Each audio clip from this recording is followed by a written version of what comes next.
The first of a set of videos about how to make a two-layer reduction print. This video is going to be focused on your idea and getting your idea onto paper, and then from that paper onto your printing block. First, a, uh, a reduction print, what you're going to be making is a two-layer reduction print. And a reduction print is when you make a print that is in more than one color, multicolor. We're going to do ours in two colors. So it's a multicolor print in which the separate colors are printed from the same block, but at different stages. So in my print, this was my first layer right here. I cut just the areas of my block that I wanted to be the white of the paper at first, and then I printed that, and then I cut my block some more, and then I printed just what I wanted black after that. And so this is going to be what you guys are going to be doing as well. So for your first step here is, and this is the assignment, is that you are creating a print based off of an idiom or an expression about eyes. So you're going to click on the idioms and expressions link about eyes in Google Classroom, and you're going to pick one of those, and then you're going to begin sketching out ideas for how you could illustrate that expression. This has to be an original idea. This is not a thing where you are tracing your idea from somebody else's drawing right off your computer. This is a thing where you are coming up with your idea on your own. You can definitely use photographs and other drawings and other prints as inspiration or to help you like figure out how to draw out your idea, but you cannot trace your idea from somebody else's drawing. So, has to be an original idea, and it has to be based on an idiom or an expression about eyes. Use the link that I provided in Google Classroom. So your first step is to have an idea and begin sketching things out in your sketchbook. Here's one here for crying one's eyes out. This one is for eye candy. Once you have that done, you're going to trace a blue printing block into your sketchbook.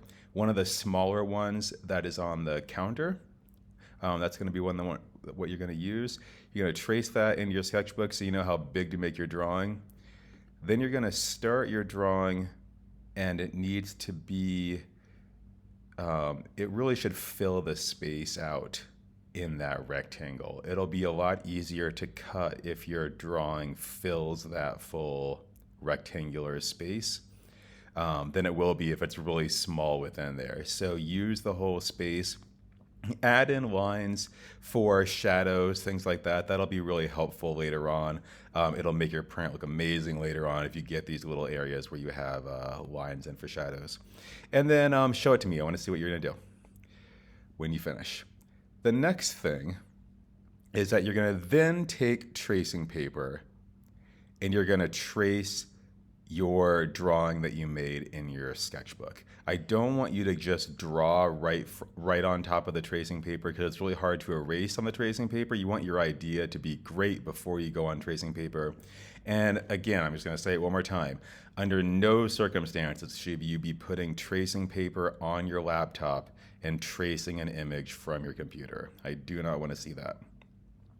Once you have your pencil on your tracing paper, you can then turn it so that the pencil side is facing down, and you're going to place it on top of one of the blue Leno blocks.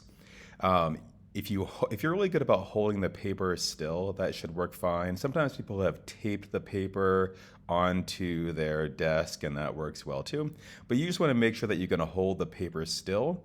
And then all you need to do is just draw right along the pencil lines that you already drew on your drawing. Now remember, the pencil is on the other side, so you're drawing on the tracing paper, but on the opposite side. But that will push the pencil on the other side onto your printing block. And then the last thing that you need to do before you start printing, or sorry, before you start cutting, is you need to go over all of your lines in Sharpie. This part is very, very important. You are going to be cleaning your printing block off um, at least once or twice before you fully finish cutting out your whole block. And if you only have pencil lines on here and you clean it off in the sink, the soap and water is going to clean your pencil lines right off of your printing block, and you might not see them to know where to cut later on, and that would be very, very bad. So make sure you go over all of your pencil lines in Sharpie, and then you're ready to go on to video number 2. Thanks.